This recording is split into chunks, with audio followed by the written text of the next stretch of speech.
네, 안녕하세요. 강북고등학교 2학년 여러분, 이동민쌤의 세계지리 시간입니다. 이번 시간에는 해안 지형에 대해서 공부하고자 합니다. 여러분은 오늘 제공된 동영상을 반드시 보고 와서 수업 시간에는 조원들과 학습 활동을 하게 됩니다. 혼자 멍하게 있지 않으려면 동영상을 잘 듣고 미리 공부를 해와야겠죠? 네, 그래서 오늘 공부할 곳은 교과서 120쪽부터 123쪽까지입니다. 첫 번째로 배울 내용은 해안지형을 만드는 힘에 대해서 공부하겠습니다. 그래서 해안지형의 파랑, 연안류, 조류, 바람, 해수면 변동에 의해서 다양한 지형들이 형성됩니다. 밑에 그림에서 보다시피 파랑 에너지는 침식과 퇴적작용을 일으키는데 돌출부에서는 침식작용을, 만입부에서는 퇴적작용을 일으킵니다. 그리고 연안류는 해안을 따라 이동하는 바닷물의 흐름이고요. 또 해안의 모래나 자갈들을 다른 곳으로 운반시킵니다. 이렇게 사빈의 모래나 자갈 또는 해안 퇴적물들이 놓여 있다면 이 연안류가 흘러가면서 해안 퇴적물들을 이동시키게 되는 거죠. 그 밖에도 조류, 그리고 바람, 해수면 변동에 의해서 다양한 해안 지형들이 만들어집니다. 자, 이제 해안 침식 지형에 대해서 공부를 하겠습니다. 먼저 침식 작용에 의해 지형을 살펴보면 먼저 암석해안에서 살펴볼 수 있는 다양한 지형은 끊임없이 해안으로 밀려오는 파랑의 영향을 1차적으로 받게 되죠. 이렇게 파랑이 1차적으로 기반함에 영향을 미치게 되고, 이 기반함의 아랫부분이 파랑의 침식작용을 받으면 이 윗부분을 지탱할 수 있는 힘이 없어지는 거예요. 그렇게 되면 이 윗부분이 아래로 떨어지게 되는 거죠. 그렇게 되면 이렇게 급경사에 절벽이 생기고 아래에는 조금 평탄한 파식대가 만들어집니다. 하지만 이렇게 파랑의 영향을 계속해서 받게 되면 이 해시계가 후퇴되고 그에 따라서 파식대도 넓어지게 됩니다. 그래서 만들어지면 이렇게 해시계가 있고 파식대가 넓게 형성이 되는 거죠. 자, 다음으로 해안 단구에서 볼게요. 해안 단구는 원래의 해수면이 이렇게 형성이 되어 있습니다. 자, 그렇게 되면 여기 계속해서 파랑 에너지가 집중되게 되고, 그렇게 되어서 급경사의 해시계와 넓은 파식대가 만들어지게 되는 거죠. 그렇게 된 파식대는 일단은 이렇게 물에 잠겨 있는 상태가 되는 거예요. 하지만 지반이 윤기 또는 빙기가 찾아오게 되면 이렇게 해수면이 아래로 하강하게 되는 거예요. 일단 지반 윤기가 되면 상대적으로 해수면이 가만히 있다고 해도 지반이 윤기되면 해수면이 하강하게 되겠죠. 그리고 빙기라는 것은 이게 빙자가 얼음 빙자죠. 그래서 이 얼음이 어는 기간을 얘기하는 거예요. 얼음이 어는 시기. 그래서 바닷물들이 모두 빙하로 변하게 되면서 이 원래 있던 바닷물들이 얼게 되면 그만큼 양이 줄어들게 되겠죠. 그래서 해수면이 하강할 수도 있는 거예요. 그렇게 되면서 파랑 에너지는 계속해서 작용을 하게 되고, 그렇게 되면서 넓은 파식대와 급경사의 해시계를 만들게 됩니다. 자, 이렇게 해수면이 또 4번 그림에서는 해수면 상승인데, 이 해수면 상승은 바로 후빙기의 영향이에요. 후빙기. 후빙기. 자, 후빙기라는 것은 빙하가 녹는 시기다 이 말이죠. 그래서 해면이 상승하지만 과거에 형성되었던 또는 과거에 윤기가 되어 형성되었던 단구면은 더 이상 물에 잠기지 않겠죠. 즉 파식의 영향을 받지 않게 되는 겁니다. 자, 그리고 이 단구면 같은 경우에는 평평하기 때문에 취락이 일지하거나 농경지 및 교통로로 이용됩니다. 다음으로 시스텍 CH 해식동입니다. 자, 이 C 스택이라는 게 뭐냐면 여러분들 카지노 아시죠? 카지노. 거기 영화에서 보시면 이런 식으로 칩들을 막 이렇게 쌓아놨어요. 그렇죠.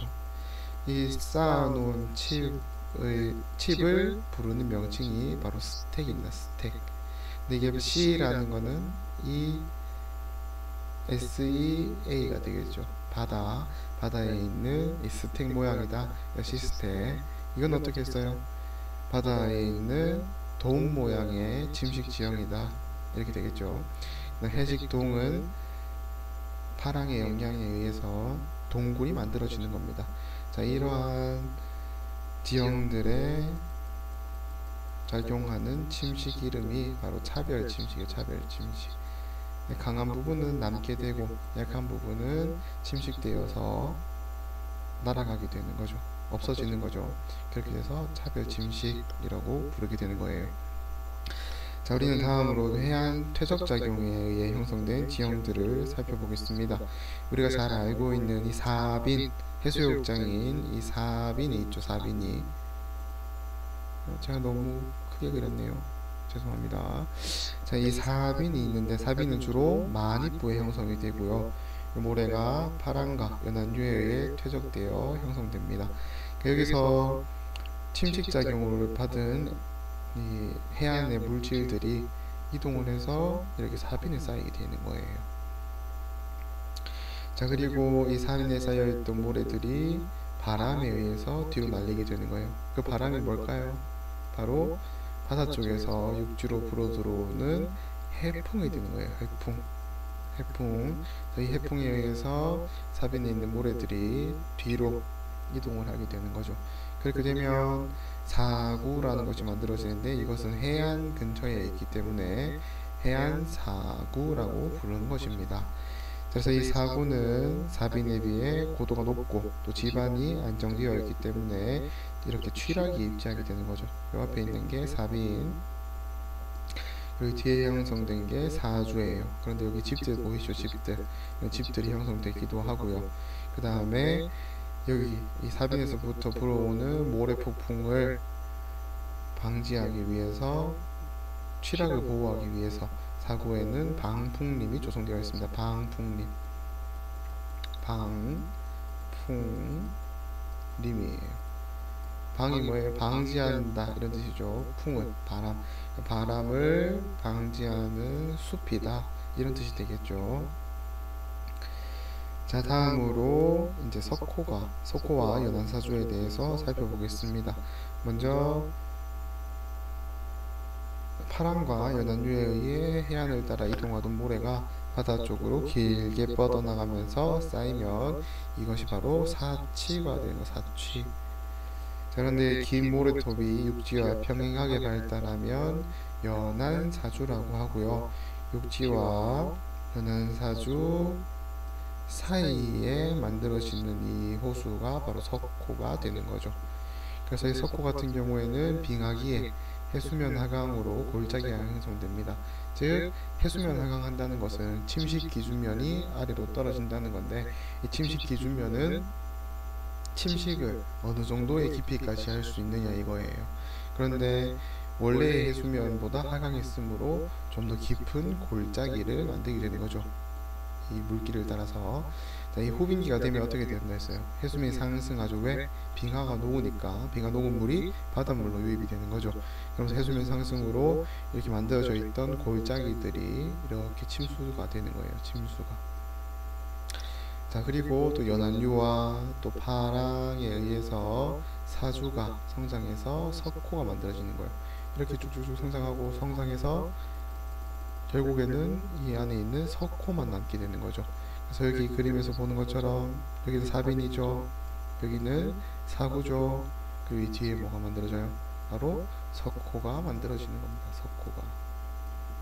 이해가시죠? 자, 그래서 이렇게 이거 제목이 잘못됐네요. 그렇죠? 이거는 간석지가 되죠. 간석지.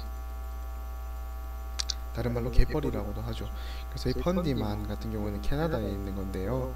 이때 만조, 즉 물이 가장 많이 들어올 때 해수면이 약 20m나 올라간다네요. 그래서 이 큰 조수 간만의 차를 이용해서 조력 발전을 한다고 합니다. 자, 그래서 우리나라 서해안 등지, 그리고 네덜란드, 독일, 덴마크의 북해연안, 그리고 캐나다의 펀디만, 미국 동부의 조지아 연안, 그리고 아마존강 유역에는 세계적인 갯벌이 형성되어 있습니다. 자, 산호초 해안이라는 거에 대해서 볼게요. 자, 산호라는 것들은 수심이 얕고 또 염분이 풍부하며 깨끗하고 따뜻한 바다에서 잘 자랍니다. 따뜻한 바다라고 했으니까 남반구와 북반구의 위도 30도 사이에 열대 섬 지역과 그리고 대륙 주변은 산호가 서식하기에 유리한 조건을 갖추고 있어서 규모가 큰 산호초가 발달하여 있습니다.